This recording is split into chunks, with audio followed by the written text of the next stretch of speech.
Good morning, Mama S here, and we're on to post number 19, moving forward.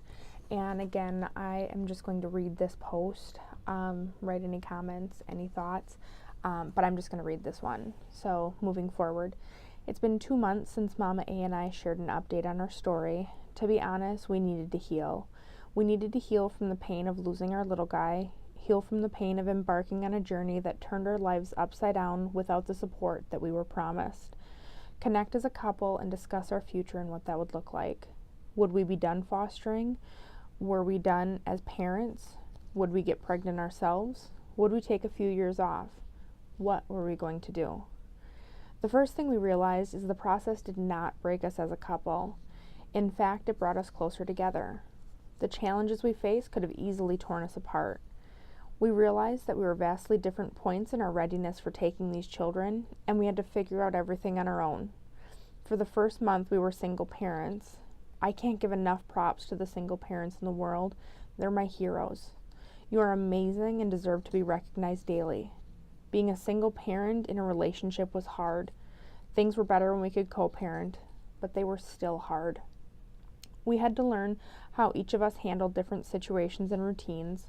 Luckily, we came together and talked things through and met in the middle, and that was wonderful. Even frustrations with each other were not crippling. I admit that I got frustrated with various things. Instead of getting resentful, we talked it through. We talked through Mama A's and my expectations and came to understandings and middle grounds. We listened to what each other were saying and really tried to see things from the other person's perspective. It was great. We started to come up with a game plan for the next time children were in our home. While we were discussing things that didn't go well for us, we moved forward with Patrick, the poodle, and his training. The new animal behavior lady that came out had great things to say about him. She thinks that he'll do fine with children, that we just need to work with him, and he can safely be around children with appropriate supervision. With that moving forward, we also reached out to a different agency. Treatment agencies. We spoke with 2 agencies about getting licensed level 3, so there are various levels and we can talk about that at a different time. We are looking into taking medically fragile infants. Ultimately, we'll be looking into take drug-addicted infants. This will be hard, it will be exhausting, and it will be emotionally draining. It is the choice we have made. We decided that the trade-off of getting more information, more support, better communication, hopefully, and more training will be worth taking in a higher needs child. We decided on an agency out of Madison. The lady we spoke with was very straightforward. She's no nonsense, and you know where you stand on things. She said there was no reason to take little V, that we had a safety plan in place, and that she doubts they would have removed our little guy. That being said, she understands our old agency's decision as well. She sees it both ways, but that they would have made a different decision. So what does that mean for us now?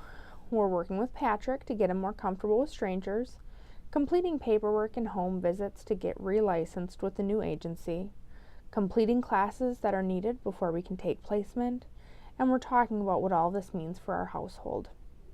We learned a lot last time and are preparing ourselves for a shift that's going to happen in our home again. We learned a lot about our support system, who is supportive, who isn't so much, who we can call on for last-minute help, and who we can call for babysitting. We learned things that we need to ask prior to taking placement. We learned a few ways that worked out with the last biomom that we worked with and what worked well with her. We learned how quickly we could change our lives around and that we didn't mind destroying our lives for the little people can get love and support they need in a way that meets them where they are, not in a way that forces them to acclimate into our routine. We are a little more prepared for this next leg in the journey, and we can't wait to share how things shake out with all of you. It may be a few more months before we know anything else, but I assure you that you will know things as quickly as we do. Thank you for all of your love and support that you have shown us. We can't communicate just how thankful we are for your love and support of our online and in-person friends. We are blessed beyond words and hope that we show you the level of love that you have shown us through this journey. Here is to the next big leg in our journey. So I just wanted to share that one. I thought that was particularly well written for where we were at exactly in our journey. And again, this is all happening 2 years ago, so trying to reconnect with the feelings that I had back then.